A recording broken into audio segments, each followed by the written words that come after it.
Hey, what's up everyone? Today I'm doing OP05 full-powered red Luffy now that the ban list is finally listed on all these cards. I'm super excited, and before I go into it, I want to just say I apologize if there's any quality issues with the resolution of the screen. I'm currently plugged into a TV instead of my monitor because I don't have my monitor with me at the moment, so that is why there's issues. It will be fixed fairly soon.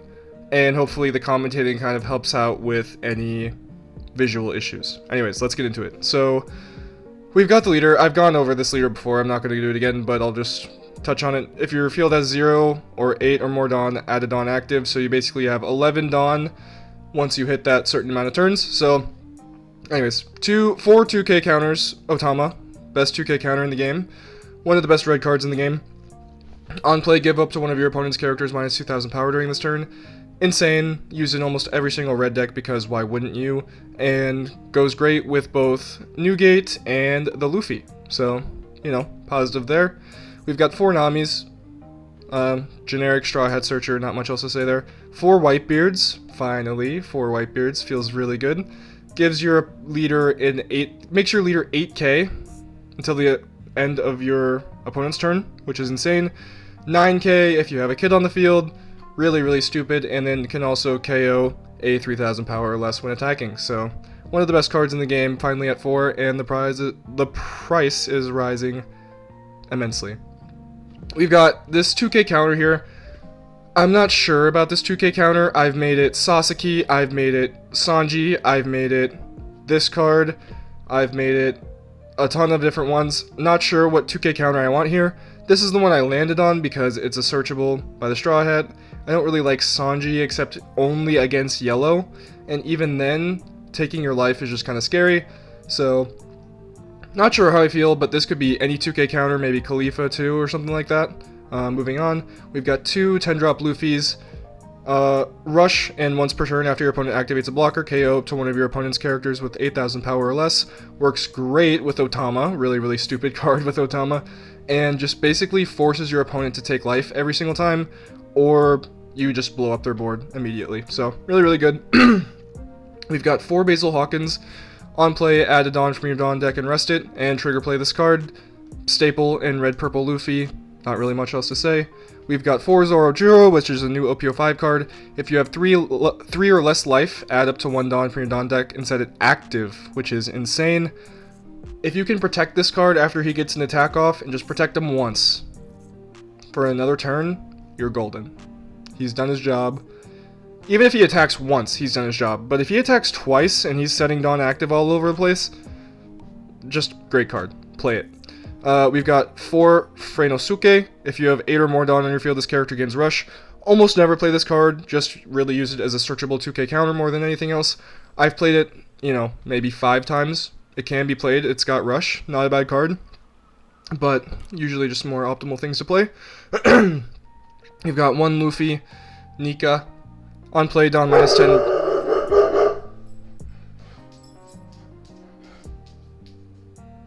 Hey! We'll be right back. Okay. I think I was at Nika. On play, Dawn minus 10. Place all your characters other than this character at the bottom of your deck in any order. Then, after this turn, take another turn. So, effectively gains Rush. And there's a lot of implications with this card. Also, activate main once per turn. For 1 Dawn, add 1 Dawn from your Dawn deck as active, so you basically get a consistent ramp after you go all the way back down to 0, and then you get a ramp every single turn for just 1 Dawn, so you basically just rest 1, put 1 active. You're not gaining, or you're not losing Dawn, you're just gaining overall Dawn, basically. We've got 4 Queens because it's the best purple card in the game. Blocker and Dawn minus 1, draw 2, trash 1. I mean, print it again. It's so good. I thought about adding another blocker maybe for this Luffy instead of this 2k counter here.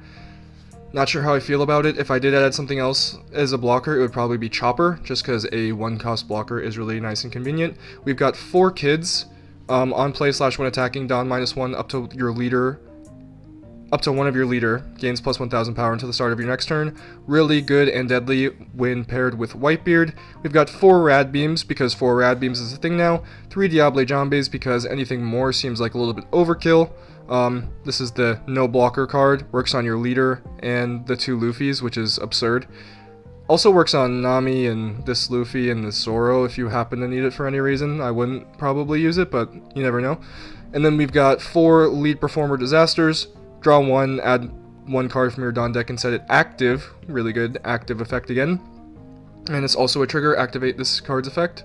So, insane. And then we've got 2 Blast Breaths, Dawn -1, your leader or one of your characters gains plus 4,000 power during this battle. Basically just an extra Rad Beam. Yeah, not as good, but an extra Rad Beam. So that's pretty much the deck. Just elaborating a little bit more. Basically, turn 1, you're looking for Nami, obviously. And your first hand, I always look for Zorojuro specifically. Really, really important card to find. If I don't find him, hopefully I find Nami. If I don't find either, I'm just swinging with all my Dawn to their life. Yeah, basically you're just looking for ramp, then you're looking for a high cost card, and then you're playing the high cost card. It's pretty simple. You use Nika as more of a finisher, or you could use it right away if you get like the perfect ramp and you see it in your hand right away.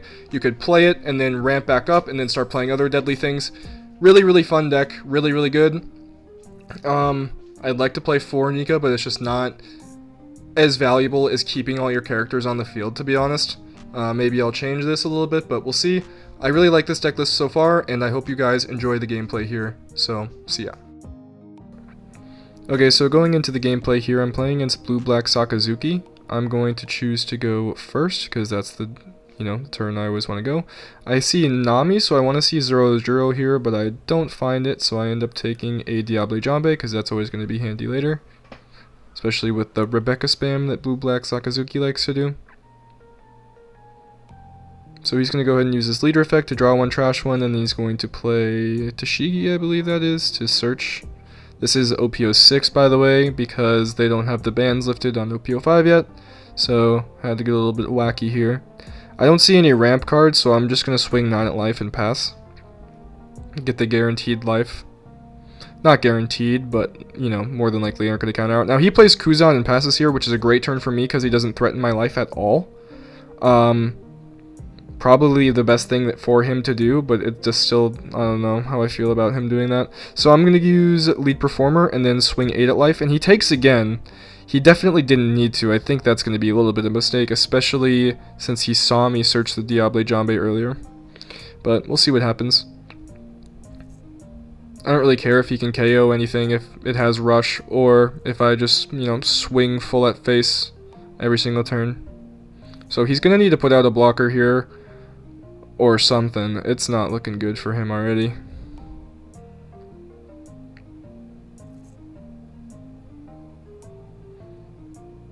So he swings 6 at life.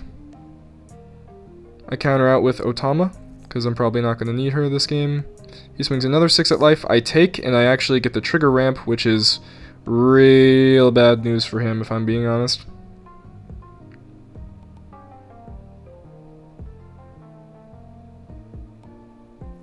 Attaches the rest to Tashigi, and attacks again, and I counter out of it with another Otama. Top deck is Zorojuro. I'm going to swing Basil into the Tashigi, he takes. Now I'm probably going to swing Luffy into Kuzan here.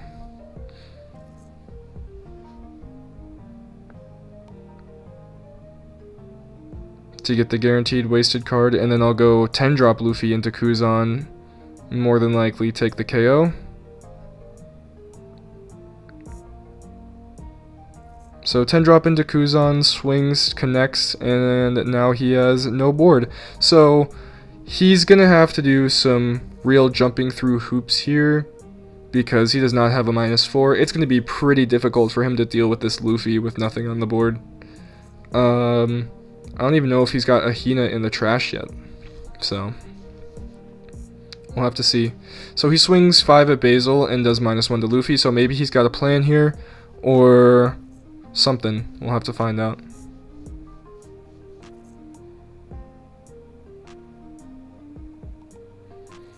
He draws 1, trashes 1 with his leader effect. Definitely looking for something. Oh no, he actually used Great Eruption. Interesting. So I'm pretty sure that was just a draw card as well. Uses a second Great Eruption, so Getting some significant cost reduction onto the Luffy now. That was the leader effect now, going off, discarding the Borsellino.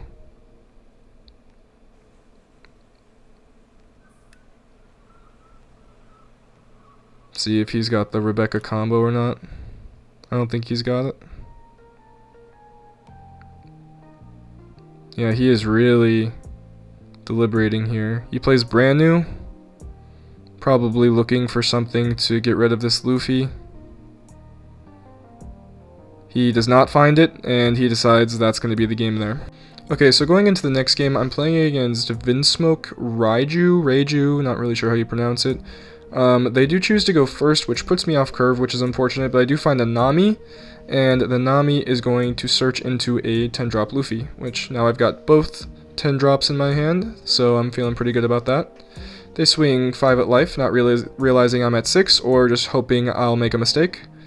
No reason not to. I mean, I guess if your opponent misplays, they misplay. I swing 7 into 5, they take, and then I go ahead and play Zoro and pass. Now, most of these Vinsmoke decks try to, you know, bounce your Zoro back to hand and be super annoying about everything, which I'm sure will happen here as well. We'll have to find out. Oh no, Queen instead, thankfully. So Queen comes out, going to draw 2, trash 1. And now my Zoro is free to ramp me another Dawn, which feels really good. Just going to attack into his Zoro more than likely. I feel like I'm saying Zoro a lot, and it's really not coming off the tongue very easily. So I'm going to attach 2 and swing 6 into 4 at his Zoro. He blocks with Queen, interestingly enough. I play Otama into his Zoro. And I'm going to swing 4 into 2, I believe. Yep, swing 4 into 2. And then I'm going to swing 8 into life or 8 into blocker. I think 8 into life here is better. Because 8 into blocker, he's more than likely going to have the counters to counter out of it. 8 into life, it's a little bit more painstaking for him. Yep, he takes the life down to 2 already, which is really good for me. Swings with his Queen, which was certainly a decision that you could make. I'll let him have Zoro for sure. I take the trigger hoping it is, I take the life hoping it's a trigger and it's just a kid, which is never a bad card to see in my hand, so I'm not too disappointed about that.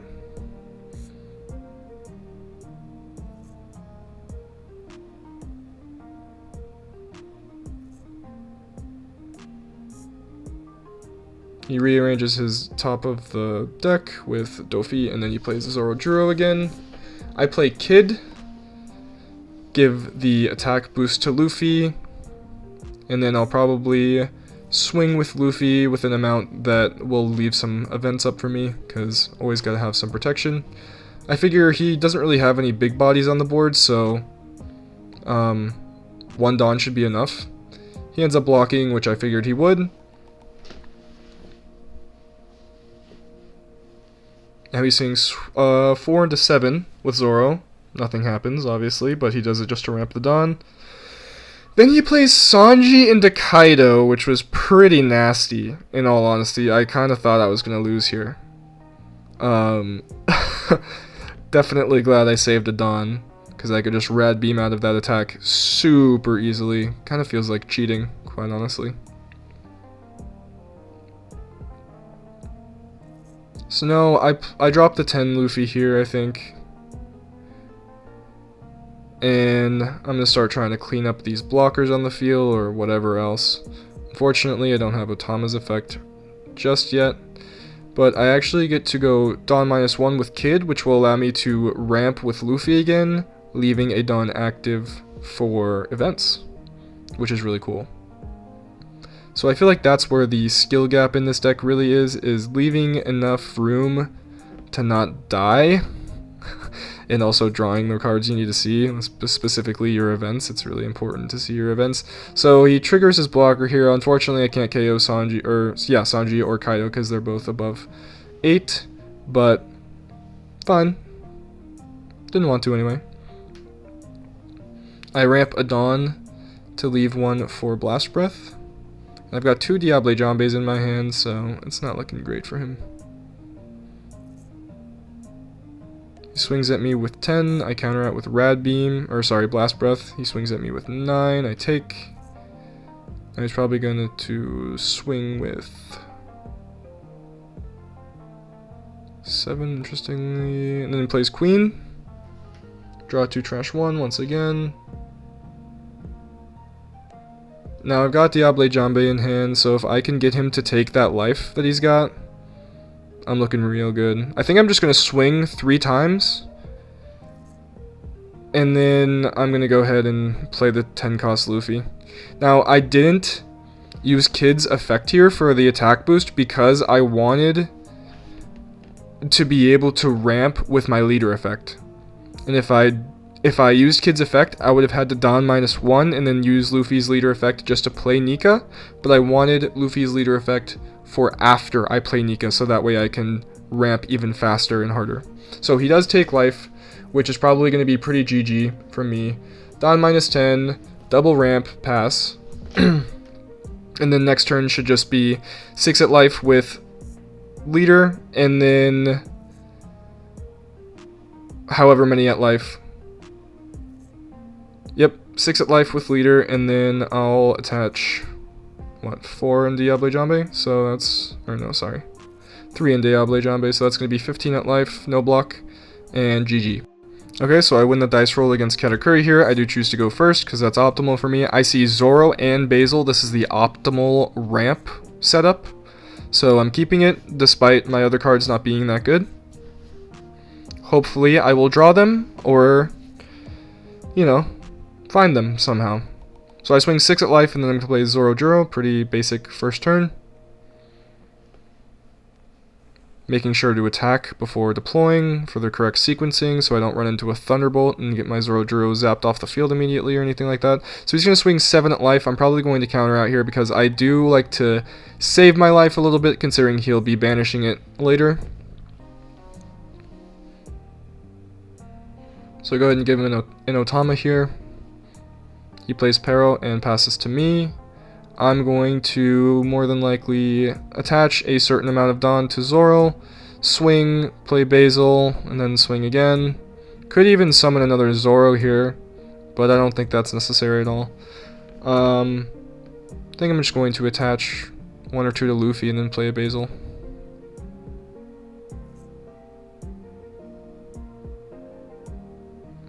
Potential trigger. Oh, it was a trigger that he discards 2 and heals himself, which is perfectly fine. Getting rid of his hand like that was a little bit of a mistake in my opinion, but we'll see what happens. So he swings into my life instead of at Zoro Juro, which I didn't see coming, but I do respect.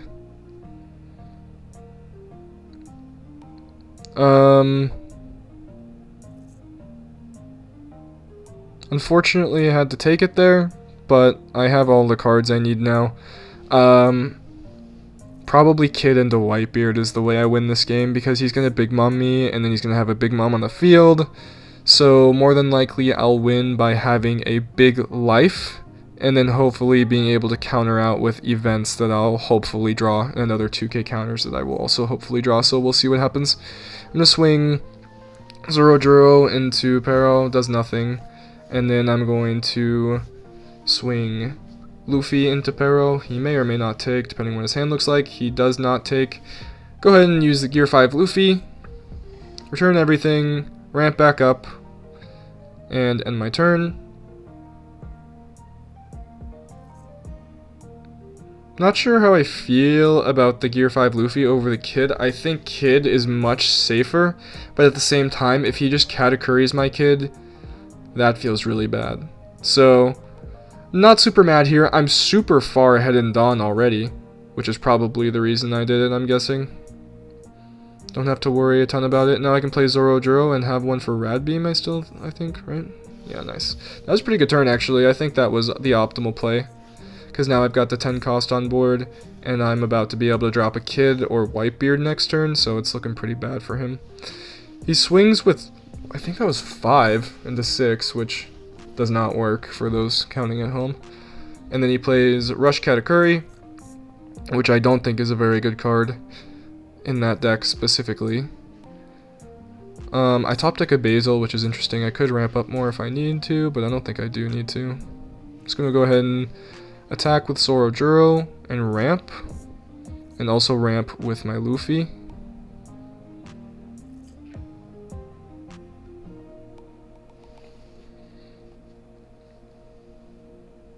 Now I've got 9 active Dawn after Luffy's effect.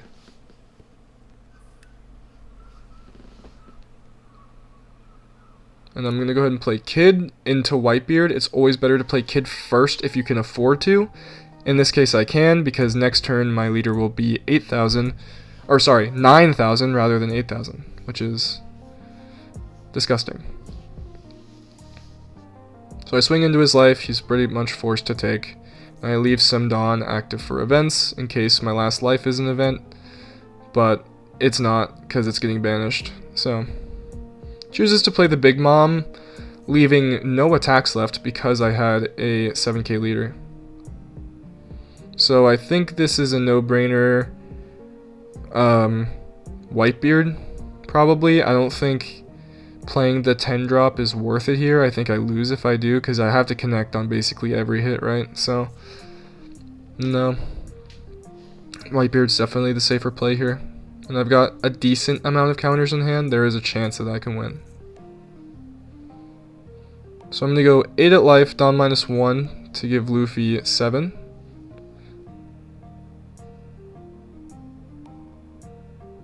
I'm going to ramp back up with Luffy.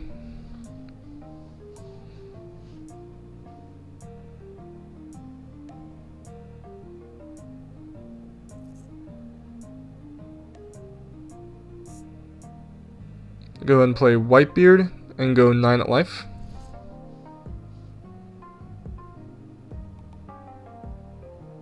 And then he hits the Capone because he's Katakuri.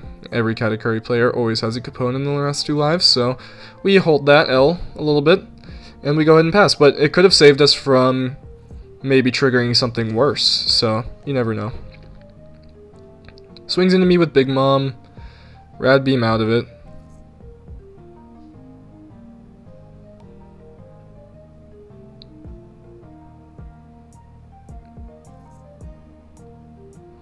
Swings into me with Katakuri. Basil out of it. Swings into me with Katakuri again. Otama out of it. And then finally swings into me with Katakuri. And I Otama out of it, fortunately. So I did just happen to have all of the counters and events and everything I needed.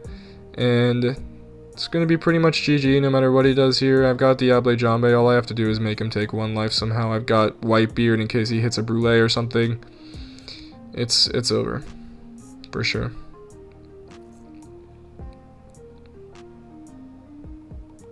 Yep, so doesn't even wait for me to Dawn up or do the math. He just decides to drop right there. So that's where we're going to call today's video, guys. I hope you did enjoy it. This is one of my favorite decks, and I hope it does well going into OP05. Only time will tell. Definitely one of the most fun decks around, in my opinion. So if you liked, please like and subscribe. And until the next time, I'll see ya.